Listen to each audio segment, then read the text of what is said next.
எல்லாருக்கும் வணக்கம். பத்திரிகை மற்றும் வந்திருக்கக்கூடிய அனைத்து சினிமா நண்பர்களுக்கும் எல்லாருக்குமே வணக்கம். ரொம்ப நாள் கழிச்சு மைக் வர பிடிக்கிறோம், பேசவே வரமாட்டேங்குது. விழாக்கு போய் ரொம்ப நாள் ஆச்சு. எங்கிருந்து ஆரம்பிக்கணும்னு சொல்ல கடைசியாக வர மைக் கொடுத்துட்டாங்க. வந்து சோமு சொன்னதால ஏமா நான் கூப்பிட்டா கடைசியாக மனம் இருக்கு. பட் ரொம்ப சந்தோஷமா இருக்கு இந்த மேடல் நிற்கிறதுக்கு. நிறைய விழாக்கு போகும்போது படத்தில் நடித்தவங்க நிறைய பேர் வந்து விழா வாழ்த்துறது ஒரு வழக்கமான ஒரு விஷயம். பட் இந்த விழாவில் ரொம்ப சிறப்பான விஷயம் துவக்கமாக நான் பார்த்தது என்னன்னா, ஒரு பாடல் வெளியீட்டு விழாவில் எல்லாத்தையும் பேசி மியூசிக் ரைட்டர் மறந்துடுவோம், லிரிக் ரைட்ஸை மறந்துடுவோம், அப்புறம் பாடினவங்களை மறந்துடுவோம். அவங்களாம் இன்னைக்கு விழாக்கே நிறைய ஃபங்க்ஷனுக்கு வர்றதில்லை.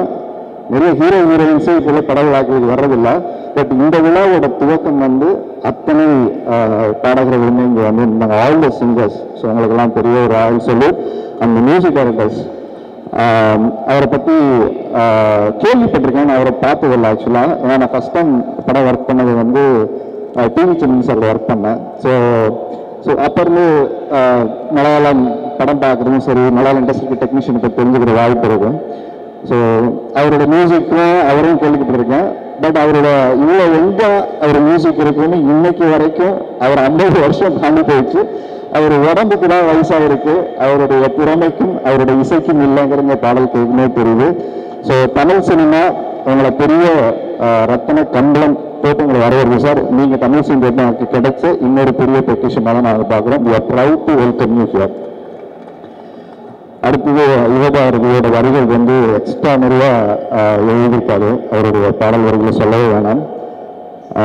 ஸோ எல்லா டெக்னீஷியன்ஸ் எல்லாருக்குமே ஒரு பெரிய நன்றி சொல்கிறேன். ஸோ இந்த படத்துக்கும் எனக்குமான தொடர்பு என்னென்னா, அபிலாஷ் வந்து நான் நடுமையாளர் படம் பண்ணும்போது ஷூட்டிங்க்கு வந்து மீட் பண்ணி ஒரு கதை சொல்ல வந்தார். அது ஒரு மலையாள ப்ரொடியூசரோட வந்து கதை சொன்னார். வந்து அந்த படம் கூட ரிலீஸ் ஆகலை. அப்போ வந்து சரி இது கதையெல்லாம் பேசிட்டு அப்புறம் பண்ணலாம் பிளான் பண்ணேன். அப்புறம் ஊருக்கு போனோம். அப்புறம் எதுவுமே அவரும் காண்டாக்ட் இல்லை, நானும் காண்டாக்ட் இல்லை. திடீர்னு ஃபோன் பண்ணி பேங்க்ல அக்கௌண்ட் ஓப்பன் பண்ணுற இஷ்யூஸ் எல்லாருமே என்னென்னா, அசிஸ்டன்ட் டைரக்டர்ஸ் எல்லாம் உங்களுக்கு தெரியும், அப்போல்லாம் நம்ம கையிலும் காசு இருக்காது. மினிமம் சேவிங்ஸ் அக்கௌண்ட்டில் ஒரு காசு வந்து மினிமம் பேலன்ஸை இன்க்ரீஸ் பண்ணாங்க. அப்போ வந்து எவ்வளோ பேர் பணம் இல்லாதவங்களாம் 5000 வச்சுக்க முடியாதுங்கிற சூழல் இருக்கும்போது தான் இந்த மாதிரி போஸ்ட் ஆஃபீஸில் ஒரு அக்கௌண்ட் இருக்குங்கிற ஒரு கேம்பெயின் அவேர்னஸ் பண்ணலாம்னு ஸ்டார்ட் பண்ணதுக்கப்புறம் தான் கேரளாவில் போய் பண்ணும்போது அபிலாஷ் ஒரு பெரிய சப்போர்ட் பண்ணார். அங்கே எல்லா இங்கேருந்து தமிழ்நாட்டிலையும் பண்ணோம், அங்கேயும் போய் பண்ணோம். அப்படிதான் அவருடைய அடுத்த கட்ட நட்பு அப்படியே இருந்துச்சு. அப்புறம் அடிக்கடி பேசுவார். அவர் படத்துக்கு தான் இருப்பேன்னு நினைப்பேன். திடீர்னு போய் ஹோட்டல் ஆரம்பிச்சுட்டேன் அப்படின்வாரு.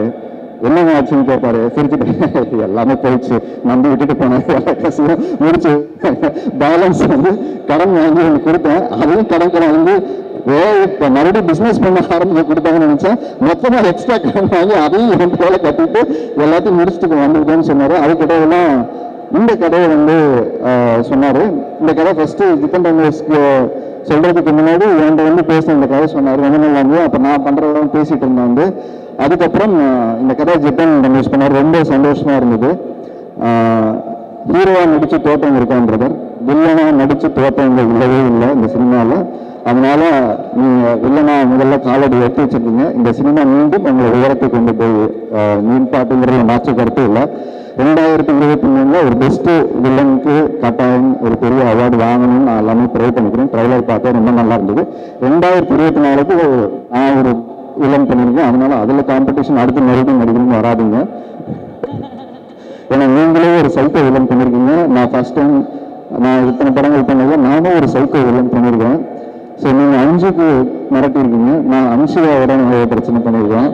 அதனால வேற வேற ஹீரோயின்னா தேடுறது மட்டும்தான் நமக்கு வேலை ஆளா. ஸோ அதனால இதில் வந்து ரொம்ப மிரட்டியாக இருந்தது. ஒரு வாரத்துக்கு முன்னாடி ட்ரைலர்லாம் வந்து அவர் காமிச்சாரு.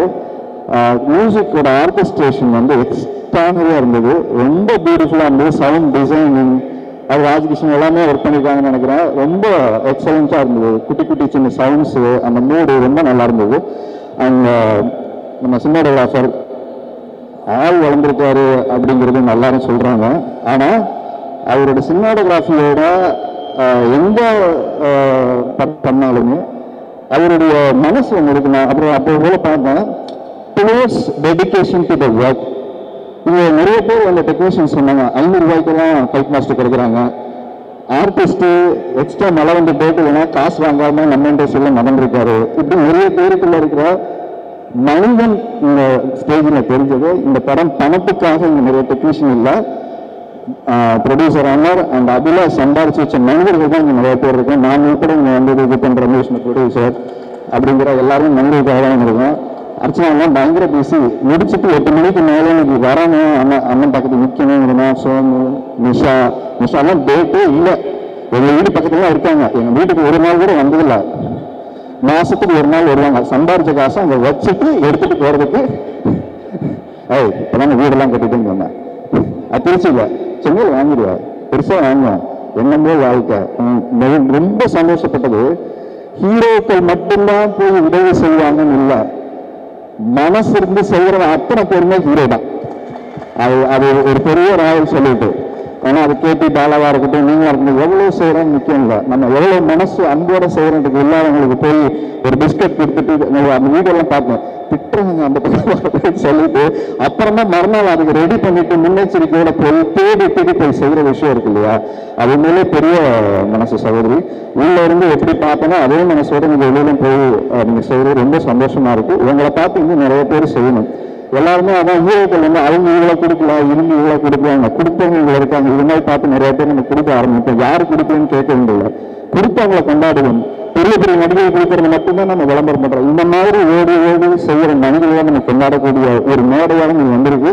அந்த படத்துக்கு இதுக்கும் சம்மந்தம் இல்லை. ஆனா இத்தனை கணேஷ் அண்ணா அப்படிங்கிற அந்த ஒரு ஓட வந்து கடைசி வரைக்கும் பேசி முடிச்சு எல்லாம் ஓடுவாங்க. நாங்கள் எல்லாருமே 2 நாளைக்கு அப்புறம் மீட் பண்றதுனால எல்லாமே கடைசி வரைக்கும் இருக்கும். அதுக்கப்புறம் இந்த படத்தில் ஒர்க் பண்ண மற்ற டெக்னீஷியன்ஸ், மெயினாக ஃபைட் மாஸ்டர் வந்து அத்தனை டெக்னீஷியன்ஸ், அந்த 5 heroine. So welcome to Tamil industry. உங்களுக்கு பாட்டு இல்லை, பாட்டு போடும்போது உங்கள் முகத்தை பார்த்தேன், ஒரு சின்ன கவலை தெரிஞ்சது. அது கடைசி 2வது பாட்டு போடும்போது சகோதரி கேட்டு என்னன்னா இந்த பாட்டு உங்களுக்கு கிடைக்கலன்னு பார்த்தீங்களா அப்படின்னு. அது பெரிய கவலை. அதனால நம்ம அங்கிருந்து தான் இங்கே வர்றோம். அதனால இனிமேலும் நம்ம நடிச்சு இல்லைன்னா நடிச்சு பெரிய ஆல்பம். ஸோ அதனால ரொம்ப சந்தோஷமா இருக்கு. சிங்கர்ஸ் எல்லாருமே நல்லா பண்ணியிருக்காங்க. அடுத்து முக்கியமாக அமரை பற்றி இங்கே சொல்லணும். அவருக்கும் எனக்கும் ஒரு 4-5 இயர்ஸ்க்கு மேலே இருக்குன்னு நினைக்கிறேன். ஒரு மனுஷன் வந்து உயிரை காப்பாற்றுறதுக்கு டாக்டர் ஆனாங்க, இல்லை கடன் வாங்குறதுக்காக சம்பாரிச்சு கடன் அடைக்கணும் டாக்டர் ஆவாங்க. ஆனா சினிமாவை காப்பாற்றுறதுக்காக அறுத்து ஆபரேஷன் பண்ணி மனுஷன் ஓடி உழைச்சு தனக்குள்ள இருக்கிற பேஷனை. ஏன்னா நான் சின்ன வயசுல இருக்கும்போது எங்க வீட்டில் எல்லாரும் கொஞ்சம் சீக்கிரம் சேஃபாக இருப்பாங்கன்னா டாக்டர் ஆகணும்னு ஆசைப்படுவேன். நான் தான் சொல்லுவேன் டாக்டர் ஆகும், ஆக்டர் ஆகிட்டேன். ஆனா டாக்டர் ஆன ஒரு ஆள் ஆக்டரா மாறி உண்மையாவே சொல்றேன், இது வரைக்கும் 5 படங்கள் எடுத்திருக்காரு. 5 படத்தையும் தரமா ரிலீஸ் பண்ணியிருக்காரு. அது ஒரு பெரிய கவிதைகள் கொடுங்க. ஒரு மிகப்பெரிய ப்ரொடியூசரோட குடும்பத்திலிருந்து வரல, ஒரு சாமானியனா தன்னுடைய கனவை நோக்கி உழைச்சு தன்னுடைய பேஷனை மட்டும் அவர் முன்னேற்றிட்டு போகாம நிறைய பேருக்கு வாய்ப்பு கொடுக்குற அவர் லீடர் பண்ணல. அது யாரும் அடுத்தவங்க அந்த கதைக்கு சரியா இருப்பாங்களோ அதை தான் பண்ணணுங்கிறத அவர் வந்து ஒரு ரூட் போட்டு கரெக்டாக ஒர்க் பண்ணிட்டு இருக்காரு. பட் தமிழ்நாட்டுக்கு ரூட் போட்டு வரணும்னு பண்ணாம முதல்ல ஒரு சப்ஜெக்ட் எடுத்த படம் வந்து எந்த கமர்ஷியல் படமும் இல்லை. தமிழர்களை பற்றி ஒரு படம் எடுக்கணும், அதனால எவ்வளோ காசு எனக்கு வரணும்னு முக்கியம் இல்லை, எவ்வளோ காசு எனக்கு சம்பாதிக்கணும் முக்கியம் இல்லை. சொல்ல வேண்டிய விஷயத்த அந்த படத்தில் நான் சொல்லணுங்கிறதுல உடம்பை வருத்தி மொத்த டீம்னு அந்த ஒரு சின்ன பொண்ணு அவங்க நடிச்சிருந்தாங்க. அந்த படம் மேபி ஓடிடியில் கொடுத்துட்டாங்களான்னு தெரியல. டெஃபினட்டாக அந்த படம் எல்லாருமே பார்க்க வேண்டிய படம். ரொம்ப எமோஷ்னலி ரொம்ப ப்ரைவேட்டுக்கான ஒரு ஃபிலிம். அந்த ஃபிலிம் வந்து ஸோ அந்த படம் தான் அபிலாஷ் ஃபஸ்ட்டு அதுவும் பண்ணியிருந்தார் வந்து. அதுக்கப்புறம் தமிழ் சினிமாவில் வந்து இன்னும் மறுபடியும் ப்ரொடியூஸ் பண்ண போகிறேன். இந்த கதை சொல்லும் போது எனக்கு தெரியும் இங்கே என்ன ஒரு வச்சு செஞ்சுக்கிட்டே இருக்காரு. ப்ரொடியூசர் இவரை வச்சு செய்கிறாரா, இவரு ப்ரொடியூசர் வச்சு செய்கிறாரா தெரியல அப்படின்னு சொல்லிட்டு யோசிச்சே இருக்கும்போது இல்லை ஒன்று போயிட்டு இருக்கு. அங்கே ஒரு 7-8 கோடி ரூபாய் மலையாளம் ஒரு படம் ஆரம்பிச்சிட்டாரு அப்படின்னு. அப்போ வெயிட் ஆகிட்டாரா ப்ரொடியூசரா அப்படின்னு சொல்லி கேட்டுட்டு இருந்தேன். ரொம்ப சந்தோஷமா இருக்கு. நிறைய படங்கள் தமிழ் சினிமாவில் தொடர்ச்சியாக படம் எடுக்கணுங்கிற ஒரு முயற்சியோட அவரோட பேனருக்கு என்னுடைய வாழ்த்துக்கள். அவர் மட்டும் தன் கனவை நோக்கி நகரணும்னு நினைக்கல, நிறைய பேர் கனவுகளை சுமந்துக்கிட்டு அவர் வர்றாரு. அதுதான் ஒரு தயாரிப்பாளர் ஜெயிக்கணும். அது தமிழ் சினிமாவுக்கு வந்த இந்த மாதிரி தயாரிப்பாளர்களுக்கு நம்ம எல்லாம் சப்போர்ட் பண்ணணுங்கிற ரொம்ப ஒரு விஷயத்தை நான் தாழ்மையாக கேட்டுக்கிறேன். நிறைய பேர் இங்கே படத்தில் நடிக்காத நிறைய ஆக்டர்ஸ் இங்கே வந்திருப்பாங்க. இவங்கெல்லாம் அந்த படத்துக்கும் அவங்களுக்கு சம்பந்தம் இல்லை சொன்ன மாதிரி. ஆனால் இங்கே வந்திருந்த அபிலாஷ் ஜெயிக்கணும், ப்ரொடியூசர் ஜெயிக்கணும், டெக்னீஷியன்ஸ் ஜெயிக்கணும், ஜித்தன் ரமேஷ் ஜெயிக்கணுங்கிற நோக்கத்தோடு வந்ததான். நான் கேட்ட ஜித்தன் ரமேஷ் யாரெல்லாம் இன்வைட் பண்ணியிருக்காருன்னு அவர் ஒரே பதிலாக சொன்னார், நான் நினச்சா எல்லாரையும் கூப்பிடலாம், ஆனால் இந்த படம் நான் ஜெயிச்சுட்டு எல்லாரையும் ஒரு மெடலில் கூப்பிடணும்னு சொல்லியிருக்காரு. ஸோ அது வந்து ரொம்ப ரொம்ப அந்த தன்னம்பிக்கை எனக்கு ரொம்ப பிடிச்சது. யாரை கூப்பிட்டு நம்ம படம் ரிலீஸ் பண்ணுறது முக்கியம் இல்லை, படம் ரிலீஸ் ஆனதுக்கப்புறம் நம்மளை கூப்பிட்டு பேசணுங்கிற ஒரு சூழ்நிலை உருவாக்கணுங்கிற ஒரு விஷயம் ரொம்ப ரொம்ப முக்கியமான விஷயம். உங்களுக்கான டைம் ஸ்டார்ட் ஆகிடுச்சு பிரதர். இப்போ கூட ஒரு வாரத்துக்கு முன்னாடி இந்த பிக் பாஸ் சீசன் வந்து நிறைய பேப்பர்ஸ் வருங்களா, அப்போ நீங்கள் பேசின ஒரு பேப்பர்ஸ் வந்து ஃபோனை நோண்டிட்டு இருக்கும்போது வந்தது. சினிமாவில் வந்து எனக்கு பெரிய போராட்டம் இருந்தது, அப்பா நிறைய பேரை உருவாக்கியிருந்தாரு, ஆனால் தன் பையனை உருவாக்கில இருக்க பெரிய போராட்டத்துக்கு எனக்கு லக் இல்லையா, ஹார்ட் ஒர்க் இல்லையா, நான் பண்ணது எல்லாமே தப்பு, என்னுடைய தவறுகள் தான் அதுக்கு காரணமாக ஏற்றுக்கிற ஒரு மனுஷன் பிக் பாஸ்லேயும் அவர் சொன்னால் ஒரு நாள் ஒத்துட்டு சரண்டர் ஆகிட்டு போயிட்டே இருப்பாரு. எதுக்கு சண்டை போடணும் அவர் கேட்டேன், என்னங்க பேசிட்டு போகிறாங்க எதுவுமே கேட்க மாட்டேங்கிறேன். அவங்க சண்டை போடும்போது நம்ம சண்டை போடுவோம், நமக்கு எப்போ தோணுது அப்போ மட்டும்தான் கேள்வி கேட்டு சண்டை போடணும், தேவை இல்லாமல் நம்ம டைம் வேஸ்ட் பண்ண படுத்துறோம், ஏன் ப்ரோ அப்படின்னு போய் ஆளை போட்டு படுத்துருவோம் ஜாமீன். ஸோ அந்த மாதிரி ஒரு நல்ல பியூர் ஹார்ட் இல்லாது பக்கத்துல வந்து பார்த்தா தான் தெரியும், அவர் இவ்வளோ பெரிய ப்ரொடியூசர், இவ்வளோ பெரிய பையன், அவர் வந்து பார்த்தா அப்படி பந்தா பண்ண அப்படியே எதுவுமே இருக்காது. பக்கத்தில் போனோம்னா உட்காருங்க அப்புறம் அப்படின்னு ஆரம்பிச்சாருன்னா அந்த லோக்கல் ஸ்டாங் நம்மளே ஒரு அப்படியே ஷோல்டரில் போட்டுக்கிட்டு அந்த இருக்குன்னு கொடுத்துருவோம் வந்து. ஸோ ஒரு இவ்வளோ நாளுக்கு அப்புறம் பிக் பாஸ்க்கு அப்புறம் இன்றைக்கி நான் பார்த்து பேசினேன். பட் அதே சிரிச்சிருந்தோம், இடையில ஒரு படத்துக்கு கூப்பிட்டுருந்தாரு, என்னால் போக முடியல, இந்த படத்துக்கு அவர் கூப்பிடல, நான் வரணும்னு சொல்லிட்டு அதில் நான் வரேன்னு சொல்லாது, நான் வரேன்னு சொல்லிட்டு வந்தேன். நான் ரொம்ப சந்தோஷமாக இருக்குங்க இந்த மாதிரி ஒரு ட்ரைலர் பார்க்குறதுக்கு. எல்லாத்தையும் சொல்லிட்டேன்னு நினைக்கிறேன், நம்ம படத்துக்கு நிறைய பேர் தெரியும், அதனால் நிறைய ஓகே எல்லாமே கவர் பண்ணிட்டேன்.